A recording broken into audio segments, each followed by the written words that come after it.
Okay, ये video जो है होल्डिंग का पार्ट 3 है।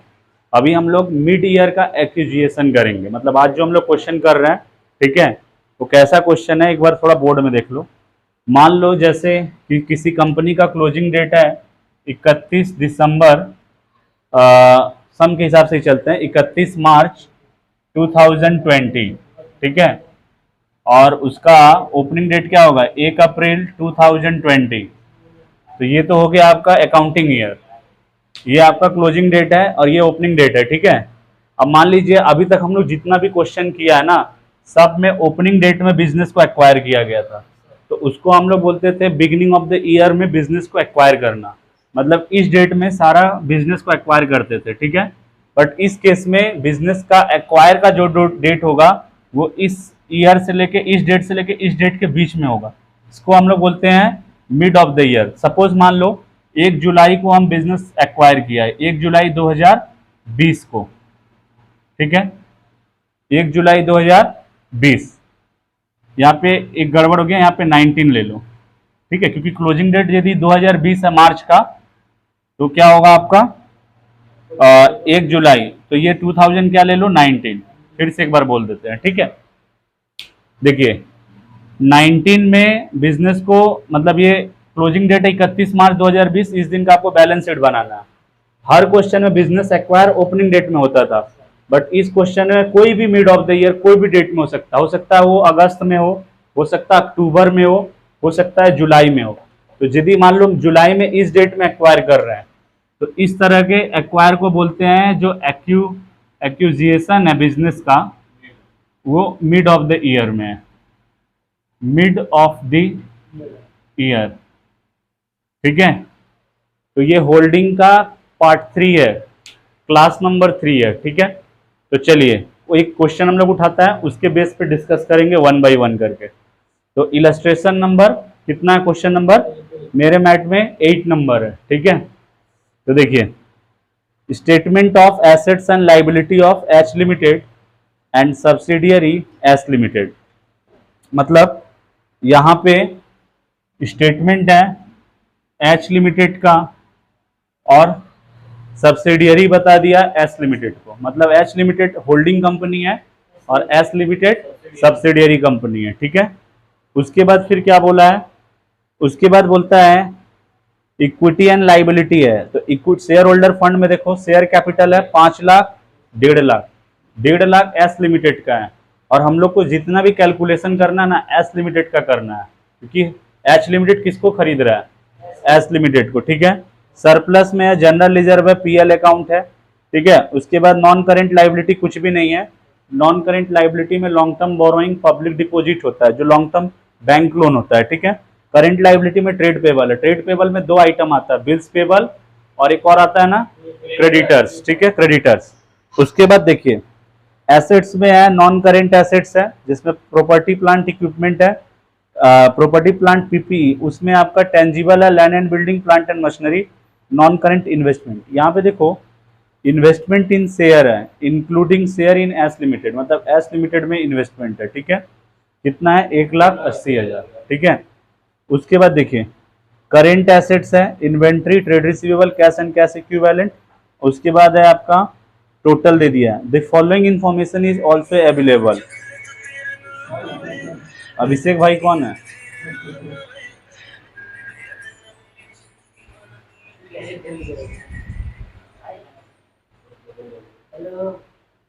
तो अभिषेक भाई का फोन आ गया दोस्त, इसीलिए क्लास को बीच में इंटरप्ट करना पड़ रहा है, गजबी हालत है। तो अभिषेक भाई से बात हो चुका है। देखिए तो आगे क्या है, चलो देखो फिर से स्टार्ट करता है एक बार। The following information is also available. H limited acquired 12,000 equity share of S limited on 1/7/2019 at a cost of rupees 1.5 lakh. एक बार आप ऊपर आइए, ऊपर में देखो डेट दिया हुआ है 31 मार्च 2020 का। मतलब आपका बैलेंस शीट का जो डेट है ना 31 मार्च 2020 को आपको बनाना है, और इसका ओपनिंग डेट क्या होगा ओपनिंग डेट होगा 1 अप्रैल 2019, क्योंकि क्लोजिंग डेट 20 है मार्च का, तो ओपनिंग डेट अप्रैल 19 होगा। और बिजनेस एक्वायर कब कर रहा है? 1 जुलाई 2019, ठीक है, 19 को। तो इधर वाला जो समय होगा ये प्री हो जाएगा पूरा। प्री को बोलते हैं कैपिटल प्रॉफिट, और इधर वाला समय जो होगा ये करेंट ईयर का आइटम है, करेंट ईयर हो जाएगा। बिजनेस है मतलब करेंट ईयर तो पूरा ही है ये वाला, बट इतना पोस्ट हो जाएगा। क्या हो जाएगा? पोस्ट हो जाएगा। और पोस्ट जो रहता है रेवेन्यू प्रॉफिट होता है, रेवेन्यू प्रॉफिट होता है। पोस्ट हमेशा पीएल में जाएगा और प्री हमेशा कैपिटल प्रॉफिट होता है ना, तो इन्वेस्टमेंट को कम करता है, ठीक है। उसके बाद देखिए, उसके बाद बोला है कितना शेयर खरीदा है, तो 12,000 इक्विटी शेयर खरीदा है। 12,000 क्या खरीदा है? इक्विटी शेयर खरीदा है एस लिमिटेड का। कितना रुपया में? 1,50,000 में, ठीक है। ये इन्वेस्टमेंट का वैल्यू है। तो यहां देखिए बोर्ड में एच लिमिटेड, अच्छा, एच लिमिटेड एक्वायर किसको कर रहा है? एस लिमिटेड को। तो जो एक्वायर करता है ये हो जाता है होल्डिंग कंपनी, ठीक है। और जो बिकता है वो क्या हो जाएगा? Subsidiary company. अब सब्सिडियरी कंपनी जो एस लिमिटेड है ना, इसमें दो लोग हो गया, एक होल्डिंग का हिस्सा, होल्डिंग कौन है? एच लिमिटेड है जो खरीद रहा है, और एक एस लिमिटेड का जो अदर शेयर होल्डर होगा, माइनॉरिटी इंटरेस्ट। ऑलरेडी 2 क्लास हो चुका है, उस सब में सारा डिटेल डिस्कस किया हुआ है। तो हमको उम्मीद है कि आपको यहाँ पे फटाफट शॉर्टकट में बता रहे तो समझ में आएगा, ठीक है। ठीक है, ठीक है। उसके बाद देखिए क्या बोल रहा है, फिर से एक बार क्वेश्चन में आते हैं। H limited acquired 12,000 equity share of S limited 1/7/2019 at a cost of ₹1.5 lakh. उसके बाद बोलता है इमीडिएटली आफ्टर एक्विजिशन, जैसे ही हम एक्वायर्ड किया, H limited receive a dividend on equity share 20% for the year 18-19। मतलब 18-19 का डिविडेंड आपको मिल गया। अभी आपका ईयर क्या चल रहा है? करेंट ईयर है 90-20। सर आपको कैसे पता चला? क्लोजिंग डेट देखो ये है, ठीक है, और आपको 18-19 का डिविडेंड मिला। तो एच लिमिटेड को मिला है, किस कौन दिया? तो एरो इधर आएगा, मतलब एच लिमिटेड के पास इनकम आया। क्योंकि भैया इन्वेस्टमेंट किसका है? एच लिमिटेड का इन्वेस्टमेंट किस में है? एस लिमिटेड में है ना। तो इन्वेस्टमेंट करोगे तो आपको तो डिविडेंड मिलेगा, ठीक है। एक तरफ है एच लिमिटेड, दूसरे तरफ एस लिमिटेड। जब एच लिमिटेड इसमें होल्डिंग कंपनी इन्वेस्ट करेगा तो क्या होगा? जो इनकम आएगा, एस लिमिटेड डिविडेंड बांटेगा तो किसको देगा? एच लिमिटेड को। झमेला यहाँ पे ये नहीं है। आगे देखो क्या बोल रहा है, आगे बोल रहा है H limited receive a dividend on equity share 20% for the year 18-19। H limited credited its share of dividend to the PL account. तो ये पीएल अकाउंट में क्रेडिट कर दिया एच लिमिटेड, एस लिमिटेड। जब एस लिमिटेड डिविडेंड दिया ना, तो H limited उसको कहाँ लिख दिया? पीएल अकाउंट में। लेकिन एक बात बताओ, क्या ये एच लिमिटेड सही किया? आइए देखते हैं। इसका ओपनिंग डेट क्या है? 1 अप्रैल 2019, और इसका क्लोजिंग डेट क्या है? 31 मार्च 2020। एक्वायर करने का डेट क्या है? 1 जुलाई 2019। तो इस डेट में ध्यान दीजिए, ये जो इनकम मिला है एच लिमिटेड को, इस डेट में मिला है, ये तो प्री एक्विजिशन प्रॉफिट हो गया ना। क्योंकि जिस दिन एक्वायर किए ठीक उसी के बाद, देखो वहां पे लिखा हुआ इमीडिएटली आफ्टर एक्विजिशन, मतलब ये मान लो कि आप 1 जुलाई को ही एक्वायर्ड किए, उसी दिन आपको वो डिविडेंड मिला है। बट वो डिविडेंड कब के इनकम के लिए मिला है? कौन से ईयर से रिलेटेड है? 18-19। 18-19 का रिलेटेड है ना। शेयर प्रपोज डिविडेंड वाला कहानी है। 18-19 में प्रपोज किया था, बट अभी रियल में मिला है। तो 18-19 में क्या आपके पास शेयर था? आंसर नहीं। तो ये प्री एक्विजिशन प्रॉफिट है, ये कैपिटल प्रॉफिट है। तो भैया हम आपको तो बोले हैं सर प्रॉफिट पहले है कितना बताइए। तो देखो पहले एस लिमिटेड का शेयर कितना, बैलेंस शीट में देखिए, एस लिमिटेड का 1.5 लाख शेयर है और उसका 20% मिला है, कितना मिला है, 30,000। 30,000 आया। सर एस लिमिटेड का शेयर देखो 1.5 लाख है, वो 20% अपने शेयर होल्डर को देगा अपना कमाई, तो 1.5 लाख शेयर कैपिटल पे देगा ना, तो 30,000 मिलने वाला था। ये 30,000 में से 80, अच्छा ये परसेंटेज बताएंगे, ये तो प्री एक्विजिशन प्रॉफिट हो गया ना। अब प्री एक्विजिशन प्रॉफिट जो होता है वो कैपिटल प्रॉफिट होता है, ये इन्वेस्टमेंट से माइनस होगा। और ये बंदा कहां लिख दिया है, पीएल में, ये कर दिया है, ये करना चाहिए था, तो पीएल में लिखोगे, गलत लिखे हो तो पीएल से हटाएंगे और कैपिटल प्रॉफिट बढ़ाएंगे, ठीक है। आइए नेक्स्ट एडजस्टमेंट जाए, उसके बाद देखिए क्या बोला। अच्छा एक बार इसको कंक्लूजन कर देता है, ठीक है। एच लिमिटेड इसमें इन्वेस्ट किया, किसमें, एस में, तो फिर क्या हुआ बाद में ना, एस लिमिटेड ये डिविडेंड दिया, जो डिविडेंड प्री एक्विजिशन प्रॉफिट था, तो प्री एक्विजिशन वाला प्रॉफिट कैपिटल प्रॉफिट होता है, बट ये जो एच लिमिटेड है ना, कैपिटल प्रॉफिट को किसमें लिख दिया, किसमें लिख दिया, पीएल में लिख दिया, जो कि गलत लिखा है, नहीं लिखना चाहिए था, क्योंकि ये इस दिन एक्वायर्ड किया है ना, उसके पिछले साल का ये रिलेटेड प्रॉफिट है। तो क्या 18-19 में क्या एच लिमिटेड के पास शेयर था, सर 18-19 में तो शेयर ही नहीं है। जब आपके पास शेयर नहीं था फिर भी आपको पिछला ईयर का डिविडेंड अभी मिल रहा है, क्योंकि आप अभी शेयर खरीद लिए, और जिस दिन आप शेयर खरीदो उस दिन कंपनी पुराना प्रॉफिट का डिविडेंड दे रहा, तो फिर आपको तो लॉटरी लग गया। तो कभी भी शेयर एक्वायर करने से पिछले उस डेट तक या पिछला रिलेटेड रहता है तो सब कैपिटल प्रॉफिट होता है, ठीक है। क्या बाद में मिलता तब तो पोस्ट में जाता, मान लो इस ईयर में मिलता डिविडेंड, मतलब 1 जुलाई के बाद, सपोज मान लो 1 अगस्त का डिविडेंड है, तब तो ये पोस्ट का है तो पीएल में जाता, और इस दिन आपके पास शेयर था, तो मतलब आपका करेंट ईयर में आपका ये कमाई है।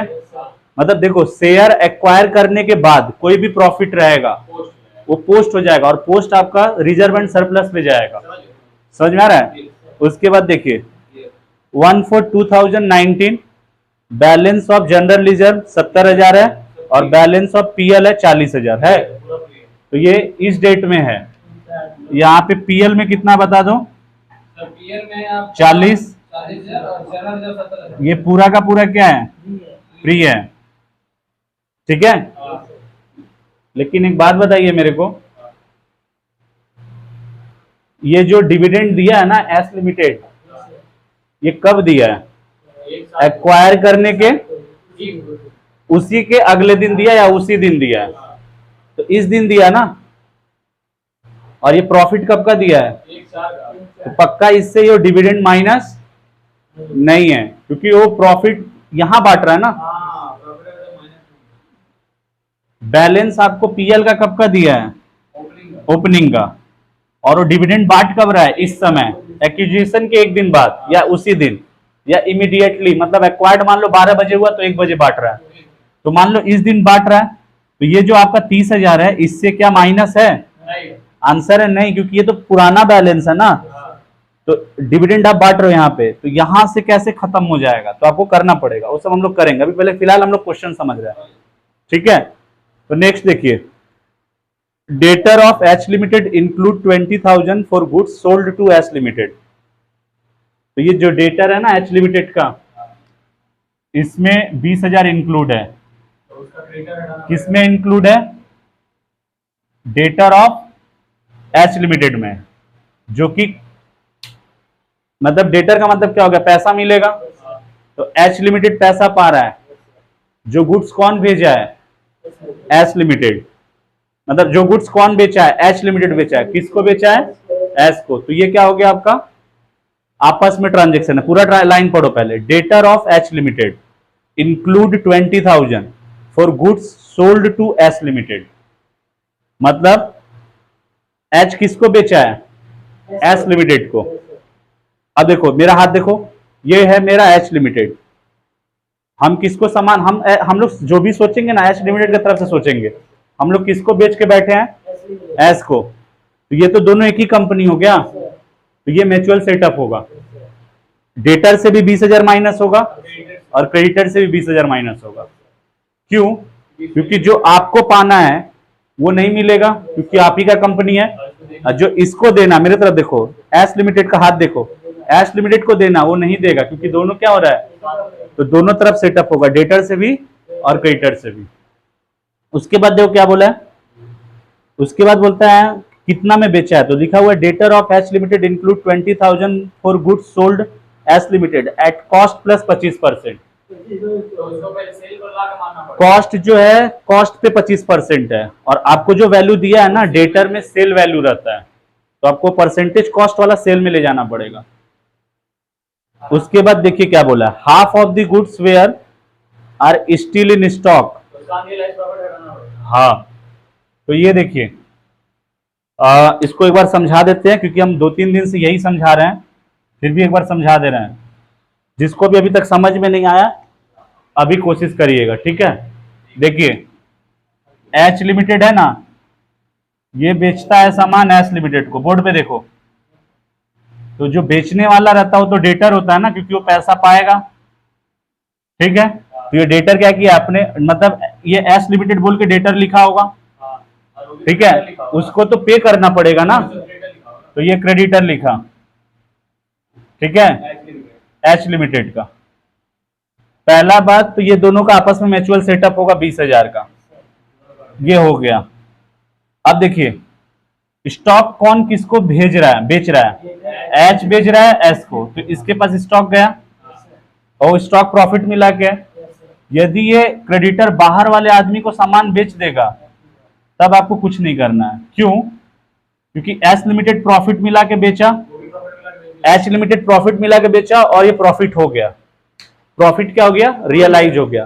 बट अभी इस क्वेश्चन में बोलता है कि जितना भी गुड्स भेजे थे ना, तो मान लो अभी 20,000 पा रहे थे तो 20,000 ही होगा, इसका हाफ गुड्स बिका ही नहीं है। कितना नहीं बिका, तो इसमें प्रॉफिट इंक्लूड है। अब सुनो, एच लिमिटेड एस को बेचा और आधा 10,000 का गुड्स किसके पास पड़ा हुआ है, एस मतलब सब्सिडियरी के पास पड़ा हुआ है, और ये गुड्स बिका नहीं है, तो प्रॉफिट रियलाइज नहीं हुआ। तो ये जो स्टॉक में प्रॉफिट इंक्लूड है हटाना पड़ेगा, क्योंकि ये दोनों कंपनी एक ही है। यदि ये प्रॉफिट नहीं हटाएगा तो आप गुमराह कर सकते हो। मान लो पेरेंट्स कंपनी, होल्डिंग कंपनी चाहे तो सब्सिडियरी को उल्टा पुल्टा दाम में बेच देगा, प्रॉफिट बढ़ा देगा, तो इन्वेस्टर को तो नुकसान हो जाएगा। रियल में तो प्रॉफिट है नहीं और इन्वेस्टर सोचेगा कि प्रॉफिट है। क्या ये समझ में आया? ठीक है, कोई बात नहीं, जब सॉल्यूशन करेंगे तब एक बार फिर से देखिएगा। उसके बाद बोलता है half of the goods are still in stock, हो गया। उसके बाद बोला S limited remitted 5,000 to H limited, ठीक है, मतलब एस लिमिटेड कितना दिया है, 5,000 दिया है एच लिमिटेड को। कब दिया है, 11 अप्रैल 2020 को, ठीक है। ये आप अकाउंटिंग कब का बना रहे हो, 31 मार्च को, और ये भैया दिए हैं, रिमिट किए हैं 5,000, ठीक है, छोड़ दो, रन दो। ये एच लिमिटेड को कितना दिया है, 5,000, बट इसको पैसा रिसीव कब हुआ है, मतलब आपके बैलेंस शीट के डेट के बाद। तो ये तो रास्ता में हो गया ना पैसा, कैश इन ट्रांजिट, देखेंगे इसको बाद में, ठीक है। आगे देखिए क्या बोला है, you are required to prepare the consolidated balance sheet of H limited with its subsidiary S limited, ठीक है। मतलब consolidated balance sheet holding company बनाता है, किसको इंक्लूड करता है अपने में, सब्सिडियरी एस लिमिटेड को इंक्लूड करता है। आया बात समझ में, ठीक है। तो चलिए पहले हमको 5 को स्टेप को पूरा करना पड़ेगा। अभी जो हम आपको बोर्ड पे लिखा ये कोई जरूरी नहीं है, जस्ट आपको समझाने के लिए। हम लोग एक चीज समझा, प्री और पोस्ट एक्विजिशन प्रॉफिट कब होगा, और मिडिल ऑफ द ईयर में बिजनेस को खरीदा है। उसके बाद हम लोग ये देखा कि सब्सिडियरी कंपनी, इधर देखो, सब्सिडियरी कंपनी डिविडेंड किसको दे दिया, होल्डिंग कंपनी को। वो देखना पड़ेगा कि वो डिविडेंड कब का दिया है। यदि खरीदने के पहले का डिविडेंड है तो कैपिटल प्रॉफिट होगा। तो यहाँ पे डिविडेंड तो दिया है तुम्हारा 1 जुलाई के डेट के आसपास, बट वो किस ईयर का डिविडेंड है, तो 18-19 का है ना, तो 18-19 पुराना होता है, तो कैपिटल प्रॉफिट होगा। बट ये लोग गलती से कहाँ क्रेडिट किया है, पीएल में। और कैपिटल प्रॉफिट को ही प्री एक्विजिशन प्रॉफिट बोलते हैं, इसको आप पीएल में नहीं लिख सकते, इसको आपको इन्वेस्टमेंट से एडजस्ट करना पड़ेगा, माइनस होता है क्योंकि ये कॉस्ट रिडक्शन होता है। तो कुकर वाला एग्जांपल नहीं था, कुकर खरीदने गया 100 का तो 100 रुपया का उल्टा हमको कैशबैक दे रहा है। 1000 का कुकर खरीदने गया, हमको 100 रुपया कैशबैक दे रहा है, तो मेरा रियल में कॉस्ट कितना पड़ा, 900। तो वैसे यहाँ पे भी है, हम कोई बिजनेस खरीदने गए, हमको उल्टा डिविडेंड मिल रहा है जब हम उस समय उसका होल्डर नहीं थे, ठीक है। उसके बाद हम लोग क्या पढ़ा, एक ये पढ़ा, फिर उसके बाद म्यूचुअल सेटअप पढ़े कि एच लिमिटेड किसको सामान भेज रहा है, एस लिमिटेड को, और बाद में देख रहा है दोनों एक ही कंपनी है, तो सेटअप करेंगे तो डेटर भी घटाएंगे और क्रेडिटर भी घटाएंगे। यदि आप बोथ साइड नहीं घटाओगे तो बैलेंस शीट मैच नहीं करेगा। उसके बाद देखिए यहाँ पे देखिए एच लिमिटेड के पास, एस लिमिटेड के पास कुछ स्टॉक बच गया 10,000 का, जिसमें प्रॉफिट कौन मिला के भेजा है, एच। तो ये तो दोनों एक ही कंपनी है, तो अनरियलाइज प्रॉफिट हो गया ना। तो अनरियलाइज प्रॉफिट क्या करेंगे, पीएल भी घटाएंगे और स्टॉक से भी घटाएंगे। पीएल किधर घटेगा, लाइबिलिटी साइड में, और स्टॉक किधर से घटेगा, एसेट साइड में। तो देखो दोनों तरफ आप घटाओगे तो बैलेंस शीट मैच करेगा। डबल इफेक्ट आपको समझ में आना चाहिए। फर्स्ट क्लास में मान लो डबल इफेक्ट नहीं समझ में आया, आज तीसरा क्लास है तो आपको जरूर फील होना चाहिए कि डबल इफेक्ट है, ठीक है। चलिए तो पहले बताइए क्या करेंगे, पहले डिग्री ऑफ कंट्रोल। हाँ फर्स्ट काम है हम लोग का डिग्री ऑफ कंट्रोल निकालेंगे। तो इस क्वेश्चन तो समझ लिया हम लोग फटाफट, आज क्वेश्चन जल्दी जल्दी बन जाएगा, कोशिश करेंगे। जा इसको तो खत्म कर दिया, ठीक है ना। ठीक है, ठीक है। देखिए पहला वर्किंग नोट क्या है, अरे आप क्यों अच्छा लगा, आप बोला बीच में ना। डिग्री ऑफ कंट्रोल, ठीक है। मतलब इसमें होल्डिंग का कितना शेयर है, एच लिमिटेड होल्डिंग, ठीक है। एच लिमिटेड क्या है, होल्डिंग, कोई बात नहीं। देखिए होल्डिंग कितना शेयर खरीदा है, होल्डिंग का 12,000। 12,000। एडजस्टमेंट नंबर 1 में दिया है, S limited acquired 12,000 equity share of S limited. आपको एस लिमिटेड का शेयर देखना पड़ेगा, इसके लिए आपको बैलेंस शीट में जाना पड़ेगा। किस में जाना पड़ेगा, बैलेंस शीट में। तो बैलेंस शीट में जब जा रहे हो तो देखो उसका, अरे यार मेरे में नहीं है क्या, साहब ऊपर करेंगे ना, नीचे क्या करेंगे, सभी समझ गए। अच्छा रुको 1 मिनट, हाँ हाँ मिल गया। 1.5 लाख रुपया का देखो शेयर कैपिटल है एस लिमिटेड का, उसको 10 से डिवाइड करोगे तो नंबर ऑफ शेयर आएगा। तो 12,000 शेयर खरीद लिया, टोटल कितना शेयर था, इंटू 100, कितना परसेंट आएगा, ठीक है, कोई बात नहीं। उसके बाद एस लिमिटेड कितना खरीदा है, मतलब एस लिमिटेड के पास खुद के पास कितना पड़ गया, बच गया 3,000, कितना में से 15,000 में से इंटू 100, ये 80% आ गया और ये 20% आया। अब आपको हम समझा रहे हैं, ये आपको इतना एग्जाम में करना है, ये नहीं करना जो अभी बोर्ड पे लिख रहे हैं। एच लिमिटेड जब एस लिमिटेड को एक्वायर कर रहा है ना, तो इसका 80% शेयर खरीद ले रहा है, ठीक है। अब एस लिमिटेड का ये हो गया होल्डिंग, और ये क्या बन जाएगा, सब्सिडियरी। तो एक बात देखा जाए तो एस लिमिटेड में 2 बंदा अब हो गया, 80% तो खुद एच लिमिटेड है, पेरेंट कंपनी जिसको बोलते हैं, होल्डिंग कंपनी या पेरेंट कंपनी, और 20% जो है एस लिमिटेड का माइनॉरिटी इंटरेस्ट है, एमआई माइनॉरिटी इंटरेस्ट। ये आपको एग्जाम में नहीं करना है, ठीक है, ये जस्ट अंडरस्टैंडिंग के लिए बताया कि होल्डिंग कौन है, जो ज्यादा इन्वेस्ट करेगा वो होल्डिंग होगा, ठीक है। अब बोलो वर्किंग नोट नंबर अब कितना होगा, सेकेंड होगा, और ये इंपॉर्टेंट है, ये यही तो असली मेहनत है, एनालिसिस ऑफ, हाँ इसको खत्म कर दे रहे हैं, ठीक है। देखिए हाँ यहाँ पे देखिए एना स्टेप नंबर 2 ना, अच्छा स्टेप नंबर 1 था वाला, आप उसको वर्किंग नोट भी लिख सकते हो, ठीक है, कुछ भी लिख दीजिए एग्जाम में। एनालिसिस ऑफ, क्या करेंगे, एनालिसिस प्री एक्यूजिएशन एंड पोस्ट एक्यूजिएशन, या तो प्रॉफिट बोलो चाहे रिजर्व बोलो। प्री को बोलते हैं कैपिटल प्रॉफिट और पोस्ट को बोलते हैं रेवेन्यू प्रॉफिट। इसके जगह पे आप एनालिसिस ऑफ प्रॉफिट और रिजर्व भी लिख सकते हो, ठीक है। इसको आज समझ में आना चाहिए, आज कोशिश करेंगे कि पूरा समझ में आ जाए। कैपिटल प्रॉफिट और क्या है, कैपिटल प्रॉफिट, रिजर्व प्रॉफिट और reserve revenue profit revenue profit, revenue reserve और रेवेन्यू रिजर्व। Yes sir. ठीक है, आरआर मतलब रेवेन्यू रिजर्व, लास्ट वाला रिजर्व का कॉलम है। ठीक है, रेवेन्यू रिजर्व जनरल रिजर्व को ही बोलते हैं। चलिए सबसे पहले आपको किसी भी एक रिजर्व एंड सरप्लस के हेडिंग में जाना है, बैलेंस शीट में गए, वहां पे देखो सरप्लस के आगे नोट 1 लिखा हुआ है, तो हर बैलेंस शीट के नीचे नोट्स ऑन अकाउंट होता है। तो आप बैलेंस शीट के नीचे आइए, देखो नोट्स टू अकाउंट है और नंबर 1 सरप्लस है। सरप्लस में इस बार 3 चीज हो गया, कैपिटल रिजर्व हो गया, जनरल रिजर्व हो गया और स्टेटमेंट ऑफ पीएल हो गया। ठीक है, सॉरी नहीं, हम दूसरे क्वेश्चन में चले गए। ठीक है, आइए सरप्लस में आइए, जनरल रिजर्व साफ साफ दिख रहा है और पीएल अकाउंट दिख रहा है, किसी भी एक को आपको सल्टाना है। तो पहले पीएल सल्टाते कि जनरल रिजर्व? पहले पीएल सल्टाओ, क्योंकि पीएल में थोड़ा एडजस्टमेंट है। तो देखिए यहाँ पे पहले प्रॉफिट एंड लॉस अकाउंट सल्टाएंगे, आप कुछ भी कर सकते हो। बैलेंस ऑन एक सर, हाँ, कैसे करेंगे? पहले बिगनिंग का बैलेंस लिखेंगे।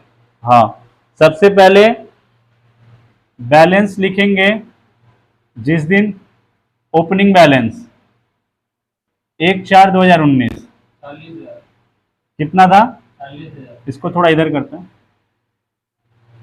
बैलेंस एज ऑन 1/4/19 कितना रुपया था 19 में? 40,000। 40,000। सर ये कैपिटल प्रॉफिट में डायरेक्ट क्यों नहीं लिख दिए? ठीक करेंगे, लिख देता हूं, अगर डिविडेंड बट यहाँ पे सब्सिडियरी कंपनी ना जुलाई वाला महीना में डिविडेंड दिया है, और ये डेटा कब का है? अप्रैल का है, मतलब अप्रैल के बाद जुलाई आता है, तो पक्का इससे सब्सिडियरी कंपनी जो डिविडेंड बांटा है ना वो माइनस नहीं है। ठीक है, क्या बोर्ड पे लिख के समझा दे क्या? ठीक है, 1 सेकंड लगेगा, समझा देते हैं। ओपनिंग डेट ये है, क्लोजिंग डेट ये है, डिविडेंड जो दिया ना सब्सिडियरी एस लिमिटेड वो 1 जुलाई 2019 के बाद या उसी दिन दिया। क्वेश्चन में ऐसा एग्जैक्ट डेट नहीं दिया, बोला आफ्टर एक्विजिशन, मतलब इसी डेट में मान लो। तो आपके पास ये जो प्रॉफिट है एस लिमिटेड का, ये कब का है? 1 अप्रैल का है। तो इसका मतलब ये कंफर्म हो गया कि आप यहां पे जो बांटे हो 30,000 वो इससे माइनस नहीं है, आपको माइनस करना पड़ेगा क्योंकि आप इस डेट पे खड़े हो। तो आपको इस डेट पे जानना है ना, कैपिटल प्रॉफिट कहां पे पता चलता है? जिस दिन एक्वायर करते हैं ना उस दिन जो आपको प्रॉफिट फ्री फंड का मिलेगा, एच लिमिटेड को मिलेगा, किससे मिलेगा? तो वो कैपिटल प्रॉफिट होता है। तो चलिए आइए, तो फटाफट हम लोग करता है less pre acquisition dividend, less pre acquisition dividend, pre acquisition dividend, acquisition dividend dividend. और 18-19 भी दिए, तो ये आपका कौन से ईयर से रिलेटेड है? 18-19। तो कैपिटल कितना था एस लिमिटेड का?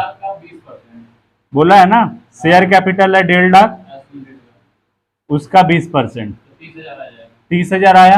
हाँ, तो मतलब रियल में आपका जिस दिन आप एक्वायर्ड किए ना हाँ, उस दिन आपको 10,000 कैपिटल प्रॉफिट मिला। उसका कॉलम लिखो।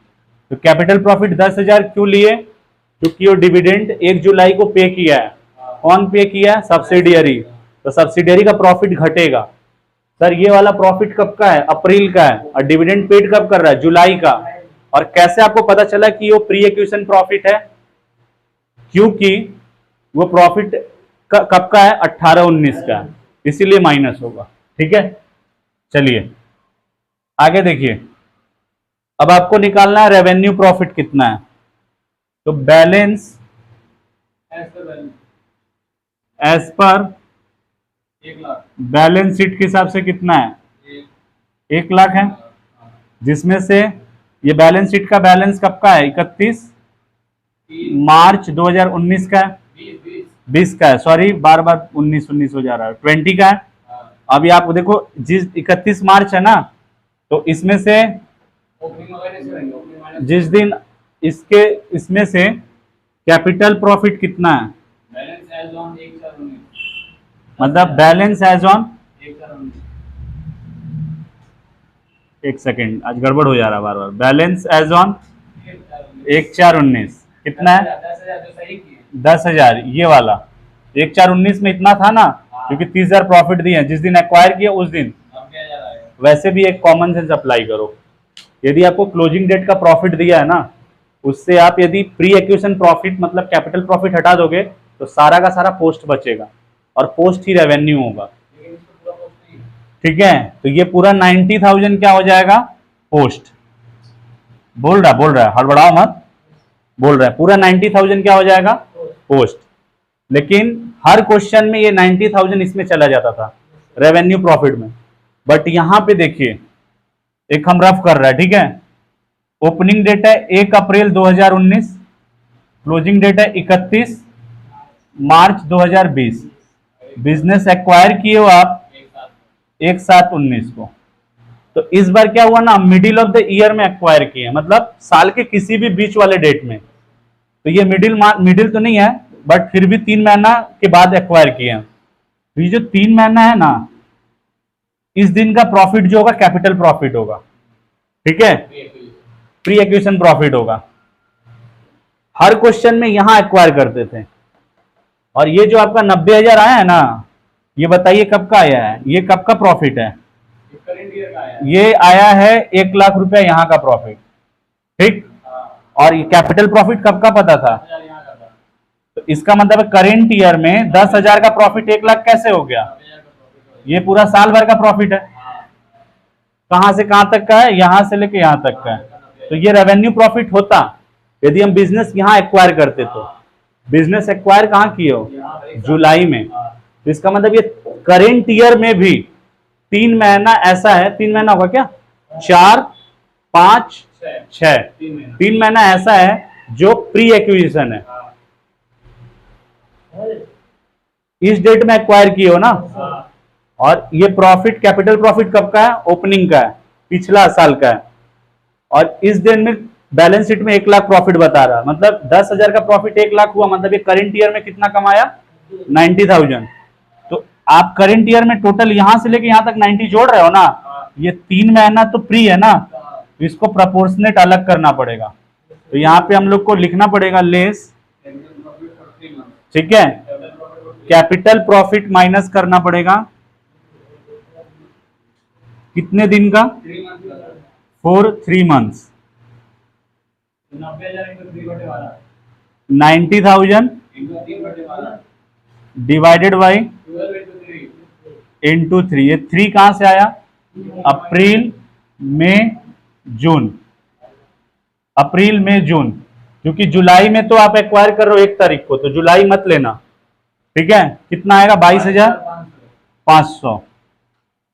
तो ये तो कैपिटल प्रॉफिट बता रहे हो ना। 67,500 बचेगा। ये 22,500 क्या कैपिटल प्रॉफिट है ना। तो ये चला जाएगा कैपिटल प्रॉफिट इसमें, कॉलम भी अलग कर दिया। और बचा जो प्रॉफिट है 67,500 ये पूरा का पूरा किस में चला जाएगा? Revenue profit. तो ये रेवेन्यू प्रॉफिट में 67,500 जाएगा, ठीक है। अब हम लोग को क्या करना है? जनरल रिजर्व का एडजस्टमेंट करना है। क्या करना है? थोड़ा छोटा छोटा लिखना पड़ेगा, एक जगह रहने से समझाने में आसानी होता है। जनरल रिजर्व हेडिंग डाल दो, इसमें ज्यादा झमेला नहीं है, ठीक है। बैलेंस बताओ। बैलेंस है सर पहले 170,000 एज ऑन 1/4/19। 1/4/19 मतलब जिस दिन एक्वायर किए उस दिन 70,000 बैलेंस है, लेकिन ये सभी नहीं है, इसमें कैपिटल में नहीं डालेंगे। ठीक है। नहीं, ये तो 1/4/19 का है ना। तो आप तो बिजनेस एक्वायर कर रहे हो 1 जुलाई को, तो आप करेंट ईयर में भी तो 3 महीना प्री रख रहे हो। तो 3 महीना कौन सा है? अप्रैल मई जून। जुलाई क्यों नहीं ले रहे? जुलाई का 1 तारीख है, तो यहाँ पे 3 महीना आपको प्रॉफिट ऐड करना पड़ेगा। माइनस अच्छा ऐड होगा ना, ऐड होगा तो क्या होगा? एक मिनट, बोर्ड पे ही लिखता ना, यहाँ पे हम रफ करें क्या?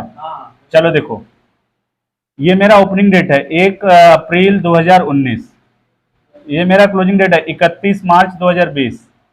आप एक्वायर कब किए हो? 1 जुलाई 2019 को। आपको जो बैलेंस दिया गया है एडजस्टमेंट में वो इस डेट में दिया हुआ है। तो ये तो पूरा का पूरा मेरा कैपिटल प्रॉफिट होगा। मेरे को ये 3 महीना का भी तो प्रॉफिट निकालना होगा, कैपिटल करेंट ईयर का। अब आपको बैलेंस शीट में देखो कितना दिया गया, बैलेंस शीट में देखिए, 2 लाख बैलेंस शीट में देखो, 1,30,000 1,30,000 बैलेंस शीट में कहाँ देखेंगे, एस्टिमेटेड 1,30,000। सरप्लस में देखेंगे ना। हाँ, और फिर ऊपर चले गए हाँ, सरप्लस में देखेंगे, एस्टिमेटेड 1,30,000 है जनरल लेजर। आप सोचिए, ये देखो यहाँ पे 1,30,000 हो गया, मतलब करेंट ईयर कितना रिजर्व आप क्रिएट किए हो, 70 से 30 हो गया। रिजर्व बढ़ रहा, मतलब रिजर्व एक्स्ट्रा क्रिएट किया है, कितना हो गया बोलो। सर 15,000 से किया क्या टोटल माइनस करेगा? ये टोटल कितना क्रिएट किए हो, अच्छा टोटल 60,000। हाँ 60 सर, ये 70 का चीज 30 हो गया, मतलब 60,000 से बढ़ गया। ये 60,000 जानते हो कहां से कहां तक का है, यहां से लेके यहां तक का है। बट क्या पूरा 60,000 पूरा का पूरा पोस्ट है क्या, इसमें यहां से पोस्ट स्टार्ट हो रहा है, तो इधर वाला प्री होगा। तो इस 60,000 को प्रोपोर्शनेट बांटेंगे।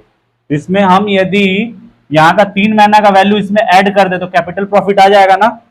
तो लिखेंगे ऐड, क्या लिखेंगे, ऐड लिखेंगे, transfer to reserve for 3 month. ठीक है, ट्रांसफर टू रिजर्व, मेरे को हाथ में ले लीजिए ना। ठीक है, transfer to reserve for 3 month. तो 3 महीना का रिजर्व निकालना है, तो कितना कितना होगा, तो सर 60,000 में 3/12 60,000 है, divide by 12 into 3 divide by 12 into 3 3, तो कितना है 15,000 15,000। ऐड कर दीजिए। तो total capital profit, capital reserve कितना आ गया 85,000। हाँ, कैपिटल रिजर्व को कहां ट्रांसफर करते हैं, कैपिटल प्रॉफिट में, तो यहां आ जाएगा कैपिटल प्रॉफिट ना। हाँ, सही पकड़ा ना, सही है सर। ठीक है। अब एज पर बैलेंस शीट लीजिए, अब देखिए मिटाना ही पड़ेगा। खत्म करना पड़ेगा, तो हमको ऊपर जाना पड़ेगा। बच्चों तो देखिए, यहाँ पे हम ऊपर वाला स्टेप थोड़ा सा उड़ाता है, इसके नीचे का कंटिन्यू करिएगा। स्टेप 2 ही अभी चलेगा। देखिए, अच्छा ये वैल्यू नहीं मिटा रहा है, 10,000 आया था ना। हाँ सर। देखो कैपिटल प्रॉफिट एडजस्ट कर दिए, हाँ, अब रेवेन्यू प्रॉफिट में आइए, मतलब रेवेन्यू रिजर्व में आइए। तो कैसे करेंगे, balance as per balance sheet as per and balance sheet. Balance sheet में कितना है रिजर्व, 1,30,000, जिसमें से लेस बैलेंस अप टू 1719 हाँ बैलेंस अप टू 1719 जिस दिन एक्वायर किए ना वहां तक का कैपिटल प्रॉफिट होता है। तो ये 85,000 वहां तक का मिला,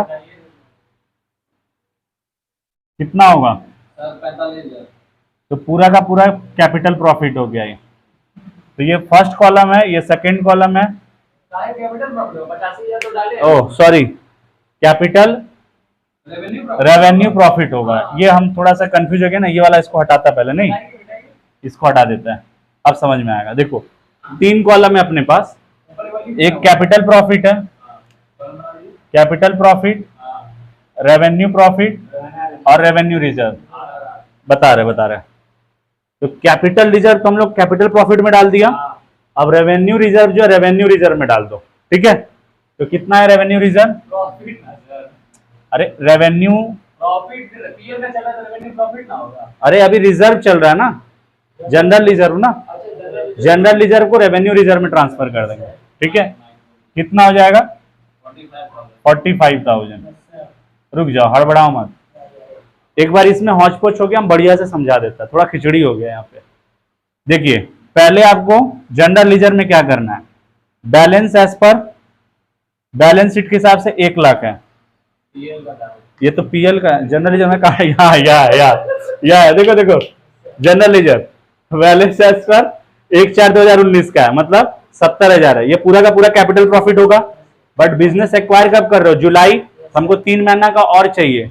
तो ये हमको 60,000 कहां से मिला, देखो बैलेंस शीट में 1,30,000 है और 70,000 पुराना है, तो डिफरेंस क्या है, करेंट ईयर का है। करेंट ईयर का रिजर्व 60,000 है जो 12 महीना का है। आपको कितना महीना का चाहिए, 3 महीना का चाहिए। तो ये 3 महीना का आपका आ गया कैपिटल प्रॉफिट, तो टोटल 85,000 आ गया। अब सुनो, ये टोटल आपका कौन सा बैलेंस है? बैलेंस शीट का 1,30,000 है, जिसमें से 1 जुलाई तक का रिजर्व इतना है। तो आपको टोटल में से यदि कैपिटल हटा दोगे ना तो आपको रेवेन्यू पोर्शन पता चल जाएगा। तो ये वाला रेवेन्यू पोर्शन है। यहाँ 60,000 वाला में बच्चा कंफ्यूज नहीं होएगा, क्योंकि बैलेंस शीट में 1,30,000 है देखो, और 70,000 तो आप कैपिटल प्रॉफिट बना चुके हो ना। तो करेंट ईयर का कितना निकलेगा? 60,000। ये 12 महीना का है। कितना महीना का है? 12 महीना में आपको 2 हिस्सा करना होगा, एक 3 और एक 9। 3 क्यों कर रहे हैं? क्योंकि करेंट ईयर में भी 3 महीना का क्या है? कैपिटल प्रॉफिट है, और 9 महीना का क्या है? रेवेन्यू प्रॉफिट है। ठीक है, समझ गए? ठीक है, ये 60,000 का देख लीजिएगा, यहाँ पे बनाया भी था। अब देखो, अब आगे क्या करेंगे बोलिए? आगे उसको ऐड करिए ना, आगे टोटल करेंगे। तो देखिए यहाँ पे इसका टोटल करेंगे, इसका करेंगे, इसका करेंगे। ठीक है, तो यहाँ पे कितना था मेरा टोटल में बताओ तो एक बार? 10,000 था, 22,500 और 85,000। 1,17,500 कैपिटल प्रॉफिट का टोटल हो गया। रेवेन्यू प्रॉफिट का टोटल कितना है? 67,500, 4500। अब इसमें 45,000। अब इसमें 2 हिस्सा जाएगा, एक जाएगा माइनॉरिटी का 20%। कहां से निकाले थे? डिग्री ऑफ कंट्रोल में स्टेप 1 में। तो कितना आएगा बोलो तो? ये फर्स्ट वाले का। तो आप सोचो 13,500 और इधर 9,000। तो जब आप माइनॉरिटी का शेयर हटा दोगे तो किसका शेयर बचेगा? एच लिमिटेड का बचेगा। हाँ, वैसे भी कर सकते थे, 80% का बचेगा। कितना आएगा फर्स्ट वाला का? 94,000, 54 और 36,000। एक थोड़ा सा हम समय लेगा, एक चीज हम क्लियर करना चाहता है। खत्म करें इसको? देखो, एक चीज हमको क्लियर करना है, इसमें कंफ्यूजन बहुत ज्यादा हो गया। आप बिजनेस का क्लोजिंग डेट बताओ एक बार, क्वेश्चन में देख के। 31 मार्च 2020 और ओपनिंग डेट है 1/4/2019। हर बिजनेस को हम लोग यहाँ खरीदते थे, तो फिर हमको इधर तक का प्रॉफिट कैपिटल प्रॉफिट होता था, उधर वाला क्या होता था? पोस्ट हो जाता था। इसमें हम लोग खरीदे हैं 1 जुलाई को, ये मिड ऑफ द ईयर बोल सकते हो आप, 1 जुलाई 2019 को। तो ये वाला प्रॉफिट तो कैपिटल प्रॉफिट होगा ही, ये 3 महीना भी कैपिटल प्रॉफिट होगा। तो इसीलिए आप देखो, जनरल रिजर्व में और पीएल अकाउंट में दोनों में 3-3 महीना का हम लोग कैपिटल प्रॉफिट में एडजस्ट किया है। आप वर्किंग में देख लेना एक बार, ठीक है? पीएल में किया 22,500 और जनरल रिजर्व में कितना निकला था? शायद 15,000, 3 महीना का, जो कैपिटल प्रॉफिट का पार्ट बना था। ठीक है, चलिए आगे देखिए। तो कोई बात नहीं, दिख रहा है ना, पढ़ाई हो पाएगा ना, बस ठीक है, समय लगेगा अभी। चलो आगे बोलो। अब स्टेप 3, ठीक है? स्टेप 1 में क्या था? Minority interest. स्टेप 2 में एनालिसिस ऑफ प्रॉफिट कर दिया और गुडविल और कैपिटल रिजर्व। हाँ, स्टेप 3 कैलकुलेशन ऑफ, या तो आपका इसमें गुडविल निकलेगा या फिर इसमें कैपिटल रिजर्व निकलेगा, एक ही निकलेगा। तो इसको कैसे हम लोग करते हैं? कॉस्ट ऑफ इन्वेस्टमेंट, वही कॉस्ट ऑफ इन्वेस्टमेंट या कॉस्ट ऑफ एक्विजिशन एक ही होता है। ठीक है, जितना आप खरीदने में खर्च किए हो। ये पहला एडजस्टमेंट में दिया था, 12,000 शेयर खरीदे थे 1.5 लाख में, तभी तो टोटल 15 में से 12 खरीद लिया होल्डिंग कंपनी। वो टोटल इन्वेस्टमेंट होगा। मतलब देखो, एच लिमिटेड जो है ना, ये 1.5 लाख का इन्वेस्टमेंट सब्सिडियरी में किया और भी कहीं थोड़ा थोड़ा इन्वेस्टमेंट किया होगा, उसको हम लोग मतलब उसका अलग ट्रीटमेंट होगा। बट ये 1.5 लाख का यहाँ पे लेंगे। यहाँ पे जो आप एच लिमिटेड को जो खरीदने में दियो वो लेंगे सब्सिडियरी को।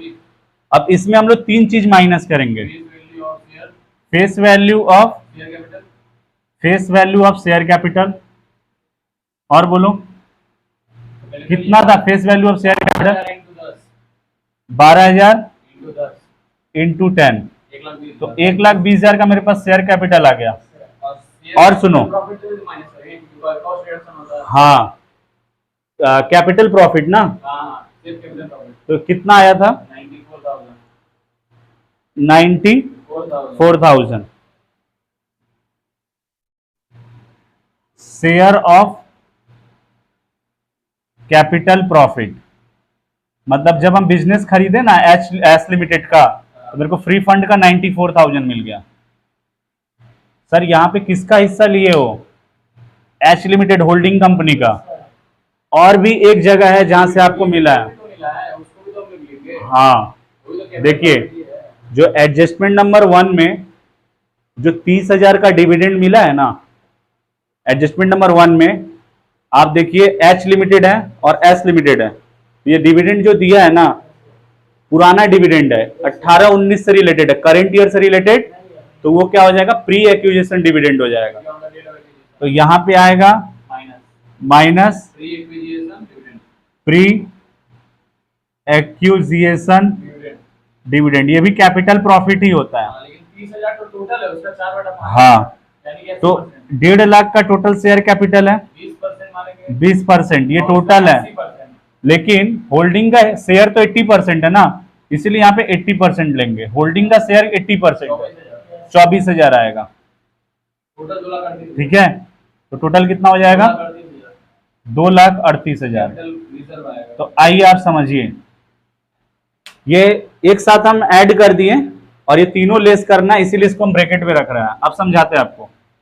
आप पैसा दिए 1.5 लाख और सामान आपको कितना मिला? बेनिफिट ज्यादा मिला ना, तो ज्यादा मिलने से फायदा होता है, तो कैपिटल रिजर्व निकल गया। क्यों? बिजनेस एक्वायर्ड करने में ज्यादा का एसेट्स आएगा, इसको नेट एसेट्स भी बोलते हैं। ये जो तीनों निकाले हो ना, नेट एसेट्स का पार्ट है। तो नेट एसेट्स आपके पास 2,38,000 आया। कितना ज्यादा आ गया? 88,000 का क्या आ गया? Capital reserve. Capital reserve. जो आप लोग बता रहा वही लिख लिया हम। ठीक है, माइनॉरिटी इंटरेस्ट निकालेंगे। अब स्टेप नंबर 4 माइनॉरिटी इंटरेस्ट निकालेंगे। माइनॉरिटी इंटरेस्ट निकालेंगे ना, कैलकुलेशन ऑफ MI। MI मतलब माइनॉरिटी इंटरेस्ट एस लिमिटेड। ठीक है, आज देखो यहाँ पे इसमें एस लिमिटेड का पहले खुद का शेयर लेंगे। फेस वैल्यू शेयर कैपिटल हमेशा फेस वैल्यू में ही लेना, ठीक है, क्योंकि बैलेंस शीट में भी हम लोग देखना कभी भी फेस वैल्यू में ही ज्यादा करके लिखा हुआ रहता है। तो कितना हो जाएगा? 15,000 था, 12,000 ले लिया। टोटल उसका 1.5 लाख था। 15,000 था ना नंबर ऑफ शेयर। अच्छा, नंबर ऑफ शेयर से चलोगे तो 15,000 माइनस 12,000 वो ले लिया। 12,000 वो ले लिया। ऐसे क्यों कर रहे हो? जैसे हर क्लास से बताते वैसे बोलो ना। 1.5 लाख का 1.5 लाख टोटल शेयर कैपिटल है, 20%। उसका 20% अभी भी किसके पास है? माइनॉरिटी के पास है, 30,000। अब जहां जहां से शेयर माइनॉरिटी को मिला है उससे बढ़ा दो। तो माइनॉरिटी को देखो 20% मिला है, कैपिटल प्रॉफिट मिला। कैपिटल प्रॉफिट मिला है, पॉजिटिव में नेगेटिव में नहीं बोल दीजिए तो पकड़ा जाएगा। ये पॉजिटिव में है। ठीक है, ये प्रॉफिट है भाई 23,500। Revenue profit 13,500। रेवेन्यू प्रॉफिट भी मिला है, रेवेन्यू आरपी लिख दे रहा है। ठीक है, रेवेन्यू प्रॉफिट 13,500 और रेवेन्यू रिजर्व और रेवेन्यू रिजर्व भी मिला है। कितना मिला है? 9,000। तो टोटल 76,000 ये माइनॉरिटी इंटरेस्ट का वैल्यू आ गया।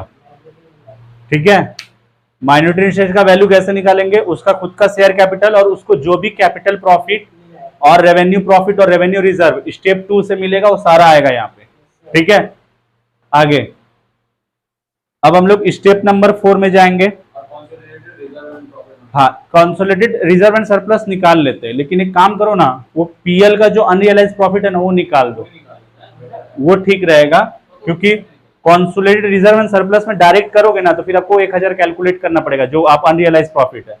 तो ऊपर वाला खत्म करते हैं। ठीक है, देखते हैं एक बार। स्टेप 5 ना अलग से करा देता है, छोटा चीज है लेकिन ऐसे ही सरदर्द है। पूरा खत्म कर दे रहा। देखो स्टेप नंबर क्या है? कितना होगा? 5 बोल ही नहीं रहा। हाँ, अनरियलाइज प्रॉफिट,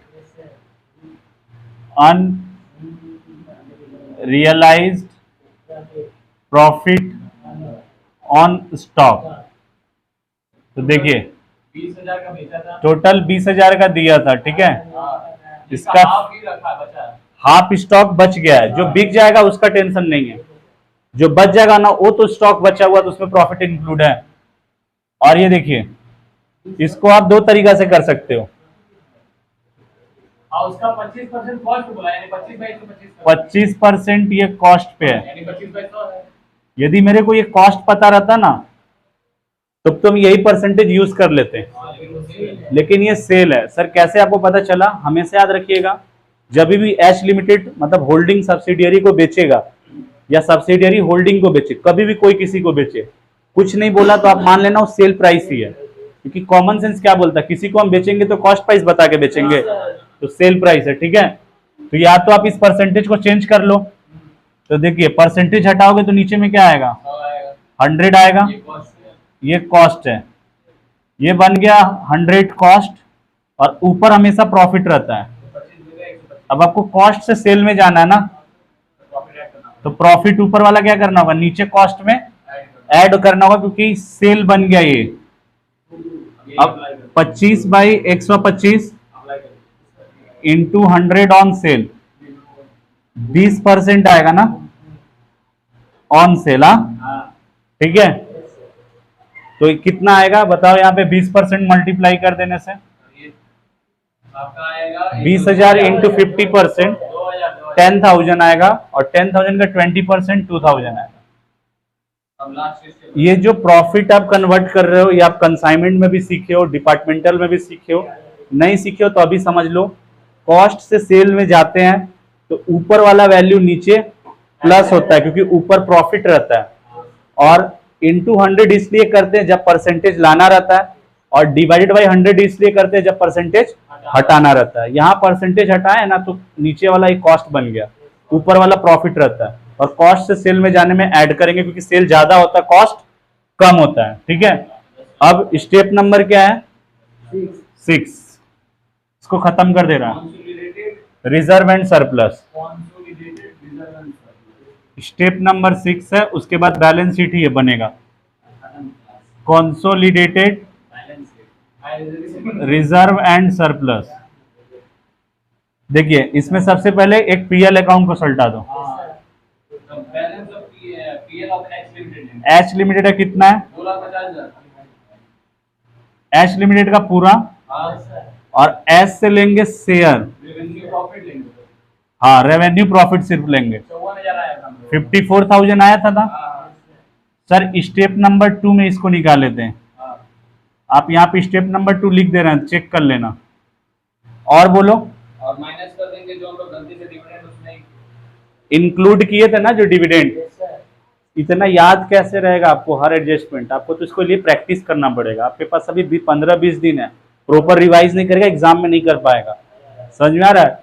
क्योंकि सर हमको तो याद हो रहा है, आपको भी याद हो जाना चाहिए, क्योंकि आप एडजस्टमेंट देखिए वहां पे प्रॉफिट इंक्लूड है। अरे सर लेकिन प्रॉफिट तो हटा के किया ना स्टेट में। कहाँ पे? तो उसका सीधा तो 54,000 आया है, जो तो प्रॉफिट हटा के गुड क्वेश्चन। जो स्टेप 2 में जो भी आप काम किए हो ना, वो एस लिमिटेड के पॉइंट ऑफ व्यू से किए थे। वो किसके पॉइंट ऑफ व्यू से किए थे? अब देखो एस लिमिटेड जब प्रॉफिट दिया ना एच लिमिटेड को, वहां पे देखो वो पीएल अकाउंट में लिखा है। एडजस्टमेंट नंबर 1 में देखो, एडजस्टमेंट नंबर 1 में देखिए second number line, H limited receive a dividend on equity share 20%। H limited credited to its, last में देखो डिविडेंड पीएल अकाउंट में। तो भैया एच लिमिटेड जो डिविडेंड पाया है ना एस से, और वो पीएल में लिखा है ना, पीएल में नहीं लिखना चाहिए था, उसको कॉस्ट रिडक्शन करना चाहिए था। इसीलिए देखिए 24,000 80% हम कॉस्ट रिडक्शन किए, तो यह कॉस्ट रिडक्शन नहीं करके पीएल में इंक्लूड किया, इसीलिए लेस होगा। तो लिखेंगे रॉन्गली इंक्लूडेड, रॉन्गली इंक्लूडेड। कितना है? 24,000 माइनस होगा, क्योंकि ये तो इंक्लूड है ना पीएल में। अच्छा 24,000 इंक्लूड है, हाँ 24,000 क्यों इंक्लूड है? क्योंकि देखो एच लिमिटेड को तो 80% ही मिला होगा, पूरा थोड़ी ना मिल गया होगा। सर टोटल तो था 1.5 लाख का 20%। 1.5 लाख किसका शेयर कैपिटल है? एच लिमिटेड का। उसका 80%। आगे बोलो। और sir last unrealised stock minus करना पड़ेगा। अनरियलाइज प्रॉफिट आपको माइनस नहीं करोगे। हाँ, ये स्टेप 5 में मिला था ना, 2000 जो कि प्रॉफिट में इंक्लूड है। स्टेप कितना था बाबू? 5 तो ये 6 होगा क्या? स्टेप 5 में निकाले ना ये 2000, इसको भी हटाना होगा। तो कितना आ जाएगा टोटल? 278 आ गया पीएल अकाउंट का बैलेंस। अब आपको रिजर्व में सोचना है। चलिए, एच लिमिटेड का पूरा लेंगे। 2 लाख। अच्छा, यहाँ पे ना जनरल रिजर्व लिख दो, जनरल रिजर्व, ठीक है। एच लिमिटेड का पूरा लेंगे 2 लाख और एस का लेंगे शेयर। रिजर्व लेंगे। वही रेवेन्यू रिजर्व ही जनरल रिजर्व होता है। शेयर ऑफ एस लिमिटेड 36,000, तो 2,36,000 हो गया। तो 2,36,000 हो गया। अब कैपिटल रिजर्व भी ऐड करना पड़ेगा। हाँ, ये सब आपको दिमाग में रखना पड़ेगा। जो स्टेप नंबर कितना था? स्टेप नंबर 3 में देखिए, वहां पे गुडविल और कैपिटल रिजर्व निकालते हैं, वो कैपिटल रिजर्व आया था, 88,000। तो आपको यहाँ पे लिखना पड़ेगा। अब सुनो, बाई चांस मान लो एग्जाम में आप यहाँ लिखना भूल गए, तो आप नोट्स ऑन अकाउंट में दिखा दीजिएगा, यहाँ मत काटना कुटी करिएगा। बैलेंस शीट बनाने में आपको याद आया कि कैपिटल रिजर्व तो हम यहाँ लिखा नहीं है, तो आप वहीं पे ब्रैकेट में लिख के ऐड कर देना और नोट्स में डिटेल डाल देना, ठीक है। कितना है कैपिटल रिजर्व? 88। तो पूरा रिजर्व एंड सरप्लस कितना होगा? 278। और कैलकुलेटर में लिखो 2,36,000 प्लस 88,000, 6,02,000। समझ में आ रहा है? अच्छा से कर लो ये वाला, ठीक है। 000 लास्ट का एज इट इज कॉपी कर दो। उसके बाद कितना हो गया? 8 से 14, 8 22, ठीक है। 6,02,000 मिला लीजिएगा, ठीक है। मेरे पास कैलकुलेटर नहीं, आप लोग मैच करा लेना, फिर भी हम ओरली एक बार कर ही देता है। कितना हो गया? 14 और 8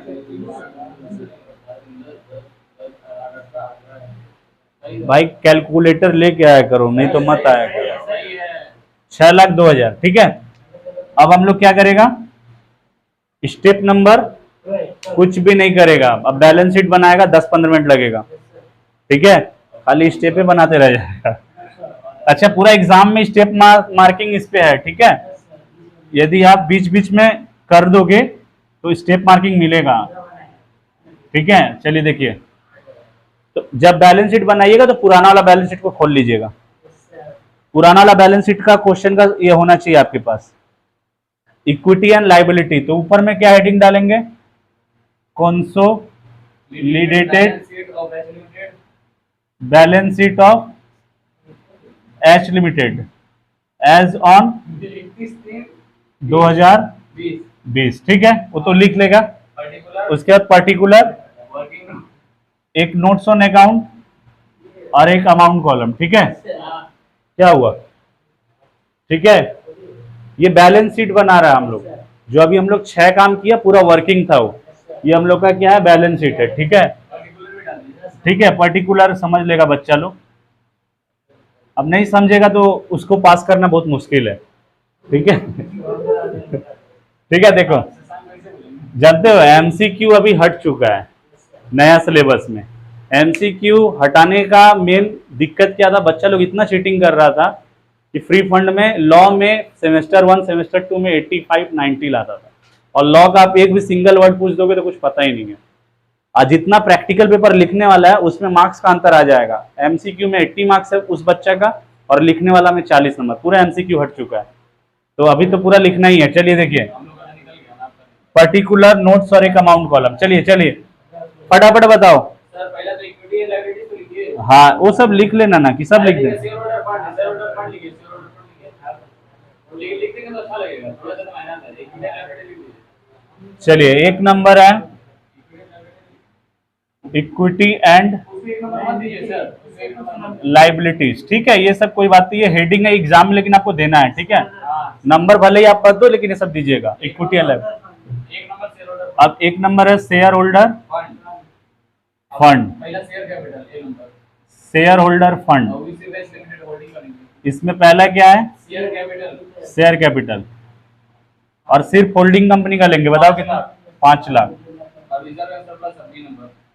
और बी नंबर है रिजर्व एंड सर प्लस मेहनत कर ही लिया है। स्टेप नंबर 2, इसमें अपना शेयर लिए हैं पूरा। अच्छा sorry step number 6 step number 6 है जो लास्ट में किए थे। हाँ होल्डिंग अपना पूरा लिया है और सब्सिडियरी का कितना लिया है जो उसका शेयर आया है, ठीक है। 6,02,000 602,000, ठीक है। माइनॉरिटी इंटरेस्ट और 2 नंबर में ले लो माइनॉरिटी इंटरेस्ट जो निकाले थे मेहनत करके स्टेप नंबर 4 में माइनॉरिटी इंटरेस्ट कितना हो जाएगा। स्टेप 4 76,000 स्टेप 4 यहाँ पे वर्किंग नोट 4 एग्जाम में लिख दोगे तो बेस्ट होगा, ठीक है।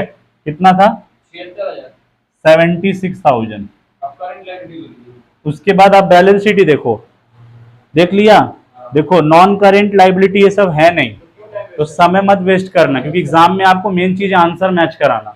3 number current liability current liability. Trade payable तो करंट लाइबिलिटी कितना है बाबू। करंट लायबिलिटी ट्रेड पेबल का देखिए ट्रेड पेबल कितना है बोलो। टोटल बता दें। हाँ टोटल ही बनाना अपना सारा। हाँ अपना कितना एच लिमिटेड का 80,000 और एस लिमिटेड का कितना है।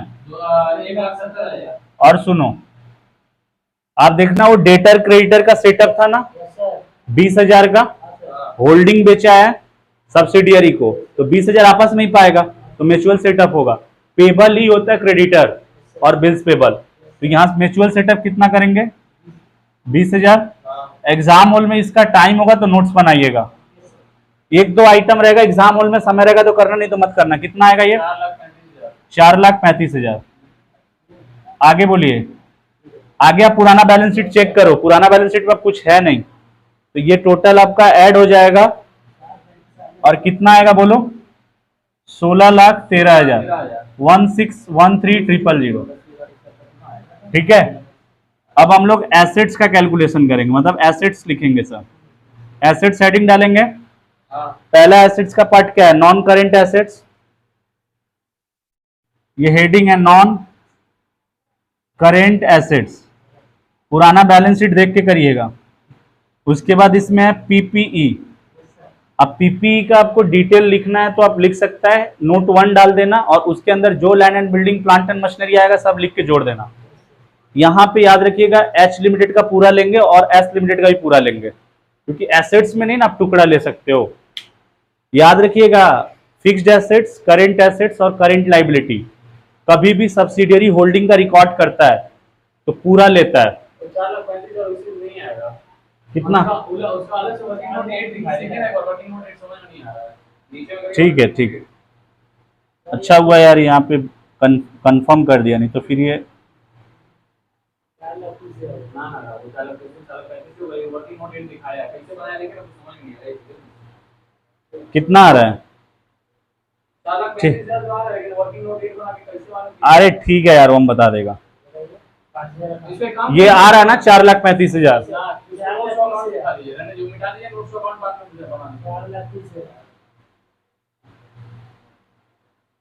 कितना आ रहा है 15,000। रुक जाओ क्वेश्चन में कुछ मिस्टेक है। हम बता रहे सुनिए 20,000 में खाली 15,000 माइनस होगा तब आ जाएगा आंसर। 15,000 में इसको लेगा।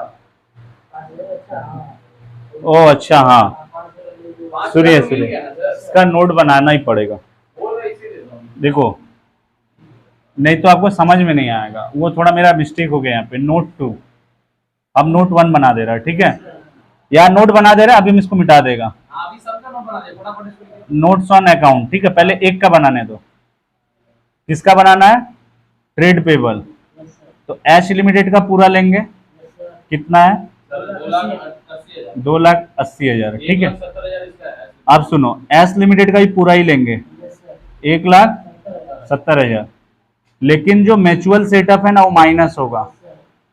तो आपस में वो लोग कितना का लेन देन किया था 20 का लेकिन 15,000 हाँ 20,000 था ना, लेकिन लास्ट में देखो एस लिमिटेड ना रिमिट कर रहा है 5,000 और जो किसके पास आ चुका है एच के पास।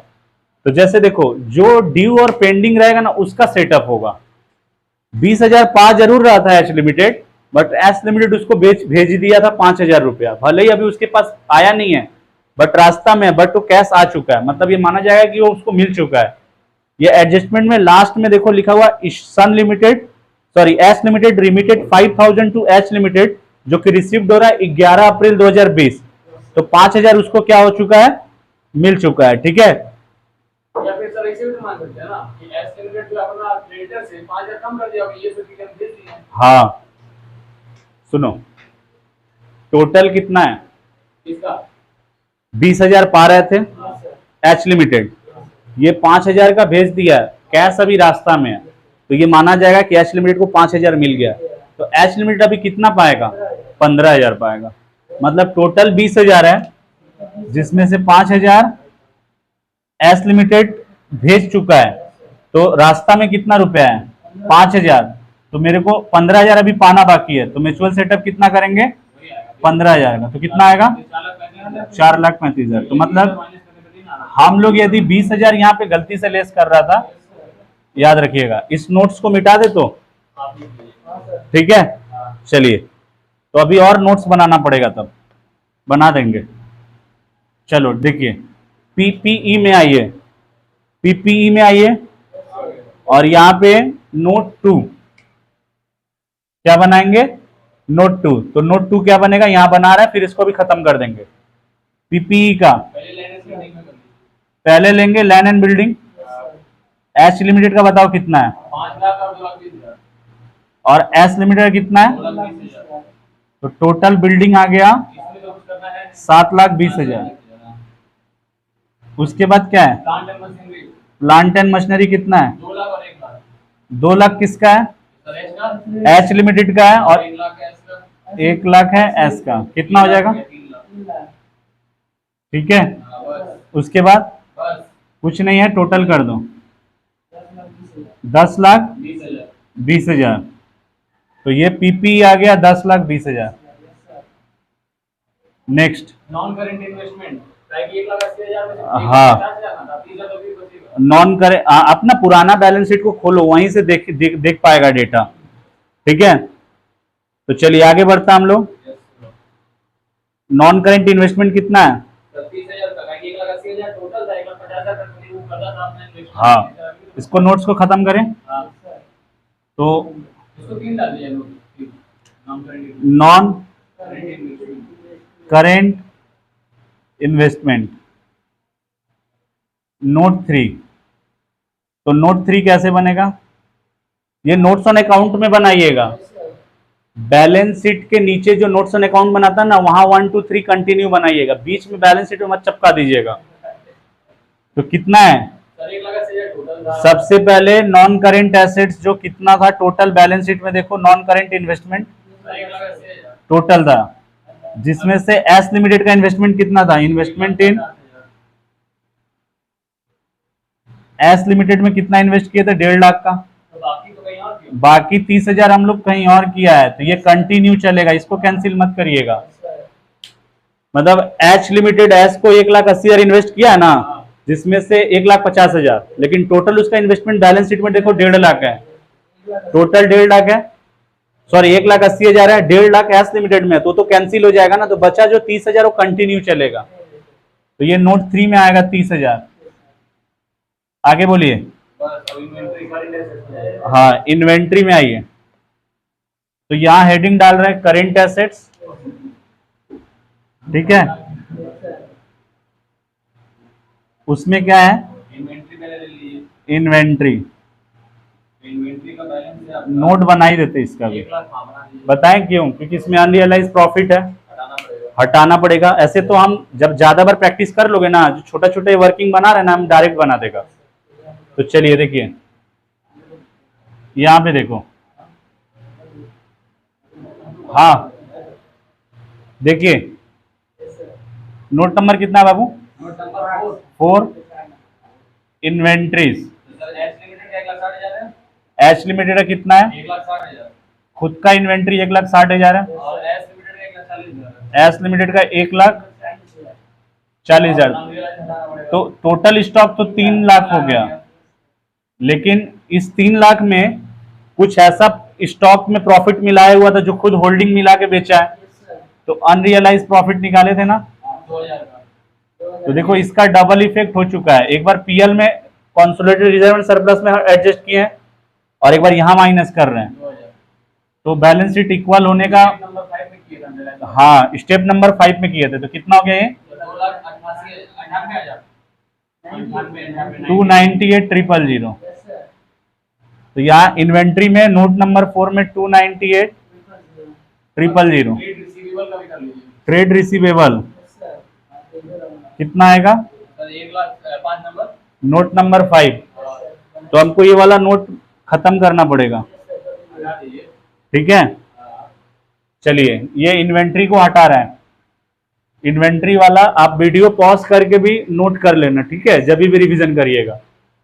तो नोट नंबर कितना हो जाएगा 5, इन्वेंट्री सॉरी ट्रेड रिसीवेबल। बोलिए पहले खुद का बोलिए।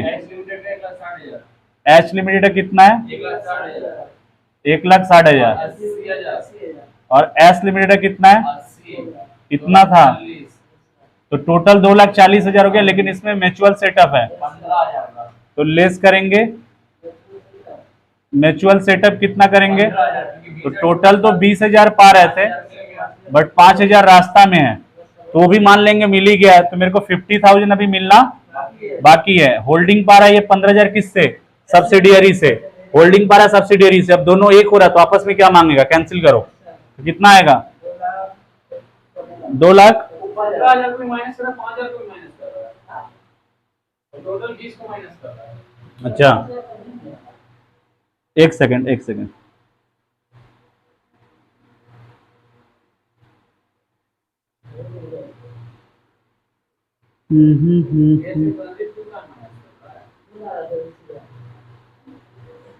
किसका आ रहा, फोन करो एक बार। कितना बज रहा है अभी, 4 बज गया है एग्जैक्ट। अच्छा रुक जाओ 1 सेकंड, ट्रेड रिसीवेबल खाली बस सल्टा दे, ठीक है।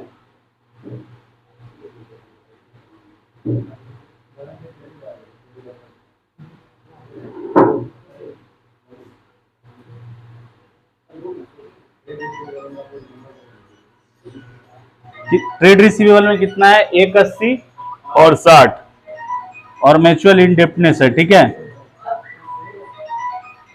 देखो 240 से 15 गया, ठीक है, और ये 5,000 आपको तो मिल जाएगा ना, तो वो दोनों कैश में ऐड करना चाहिए। हाँ कैश में तो ऐड होगा ही, बट कहीं ना कहीं डेटर तो कम हो गया ना, डेटर तो कम हो गया। तो आपको किसी से 20,000 पाना था, वो आपको 5,000 दे दिया, तो आपका टोटल डेटर कितना से कम हुआ 5,000 से। 5,000 से क्यों कम हुआ, क्योंकि वो पैसा दे दिया रास्ता में है। और 15,000 क्यों कम हो रहा है, क्योंकि आपस में हम लोग पैसा पा रहे हैं, सेटअप होगा, ठीक है। सुनो ये हम आपको समझा देता है। देखो टोटल 2,40,000 आप पा रहे थे, डेटर आपका 20,000 से क्यों घटा, रीजन सुनो। 5,000 से वो मेरे को दे चुका, मेरा पैसा रास्ता में है, और 15,000 रुपया आप आपस में म्यूचुअल सेटअप किए हो, तो टोटल कितना आ गया 2,20,000 आएगा। नेक्स्ट आइए कैश एंड कैश इक्विवेलेंट में, cash and cash equivalent 6 number, ठीक है। इसको समझते हैं। नहीं कैश एंड कैश इक्विवेलेंट में देखना पड़ेगा, तो कितना पैसा मेरे पास है। कैश एंड कैश इक्विवेलेंट, चलिए बताइए। 30,000 पहले से एच लिमिटेड के पास 30,000 है, और एस का 10,000 है, और एस का कितना है 10,000 10,000, और 5,000 मिल गया। और जो अभी रास्ता में है ना पैसा, वो भी ट्रांजिट का पार्ट होगा, तो कैश इन ट्रांजिट। अच्छा लेकिन एक बात बताइए, एस पे किया तो उसका माइनस भी तो करना होगा ना। किसमें से, एस पे किया ना, हाँ तो उसका मतलब माइनस होगा और फिर ऐड करेंगे। हाँ अब सुनो, हम आपको बताता है रीजन। एस पे किया तो एस से भी तो 5,000 माइनस होना चाहिए। क्रेडिटर में देखो हम लोग कितना माइनस किए हैं 15,000। तो जो क्रेडिटर का जो फाइनल फिगर है वो कौन दिया है, एस लिमिटेड दिया है, तो पक्का एस लिमिटेड माइनस किया होगा। जो एस लिमिटेड का कॉलम है उसको कौन बनाया है, 5,000 मतलब पूरा माइनस पहले से है। हाँ। अच्छा 15 बाद में मिले तो टोटल 20 का इफेक्ट है। हाँ। अच्छा एस लिमिटेड को कौन बनाया है, उसका इंडिविजुअल बैलेंस शीट कौन बना रहा है, खुद एस लिमिटेड बना रहा है। तो वो रास्ता, वो आपको पैसा भेजा है, तो इसका मतलब वो माइनस करके आपको फिगर दिया होगा ना। तो कैश हम लोग ऑलरेडी माइनस में है। हाँ ठीक है। ठीक है 5,000 ऐड कर देंगे। देखिए यहाँ क्वेश्चन क्या आया हमको बता रहा है। अच्छा, एक दिक्कत आ सकता है, रेडी हो गया सर। एक बार आप क्रेडिटर वाले में जाइए। क्रेडिटर में देखो हम लोग 15,000 माइनस किए है, 16 लाख का जाएगा। और जब डेटर का हम लोग निकाल रहे हैं ना तो 20,000 माइनस कर रहे टोटल। तो जो क्रेडिटर का वैल्यू लिए हो ना वो एस लिमिटेड का लिए हो, और एस लिमिटेड खुद बैलेंस शीट बनाया तो पक्का अपना जो पैसा भेजा वो माइनस करके इंफॉर्मेशन रिकॉर्ड किया है। समझ में आ रहा है? हाँ ये टोटल हो गया 16 लाख। देखिए 3 इंपॉर्टेंट बात आपको याद रखना होगा। पहला, जो भी क्लास इसको रिकॉर्डिंग देखेगा पहले आप क्वेश्चन नोट कर लेना। जो भी क्वेश्चन हम स्टार्टिंग में अपलोड में डालेगा उसको नोट कर लीजिएगा, क्योंकि आपको बार बार बैलेंस शीट इसमें देखना पड़ता है, तो होल्डिंग में दिक्कत हो सकता है। समझ में आ रहा है? आपको पहले क्या करना होगा, क्वेश्चन को नोट कर लेना होगा, तब आप सॉल्यूशन करिएगा। वीडियो देख के तो समझ में आएगा। तो पहले हम लोग क्या किया, डिग्री ऑफ कंट्रोल निकाला। दूसरा स्टेप क्या किया, एनालिसिस ऑफ कैपिटल प्रॉफिट और रेवेन्यू प्रॉफिट किया। कैपिटल प्रॉफिट बोलते हैं प्री एक्विजिशन प्रॉफिट को, रेवेन्यू प्रॉफिट बोलते हैं पोस्ट एक्विजिशन प्रॉफिट को। फिर तीसरा क्या किए थे, गुडविल और कैपिटल रिजर्व निकाले। चौथा हम लोग क्या किया, माइनॉरिटी इंटरेस्ट। पांचवा हम लोग अनरियलाइज प्रॉफिट, और छठवा हम लोग कॉन्सोलिडेटेड रिजर्व एंड सरप्लस। उसके बाद हम लोग बैलेंस शीट बनाएंगे। बैलेंस शीट का सारा आइटम आप लिख दीजिएगा, ठीक है। उसके बाद उसका नोट का जगह छोड़ दीजिएगा, नोट 1 नोट 2 करके, जहां पे ज्यादा एडजस्टमेंट रहेगा। फिर नोट में क्या करिएगा, पूरा डिटेल लिखते जाइएगा, जो फाइनल फिगर आएगा बैलेंस शीट में लिखते जाइएगा। बैलेंस शीट के लास्ट में नोट्स ऑन अकाउंट होगा, ठीक है। और यहीं पे एक लेक्चर खत्म करता है। यदि आपको वीडियो पसंद आएगा तो इसको अपने फ्रेंड सर्किल में शेयर करो, और चैनल को भी सब्सक्राइब करो, और वीडियो को लाइक करो, ठीक है। Thank you.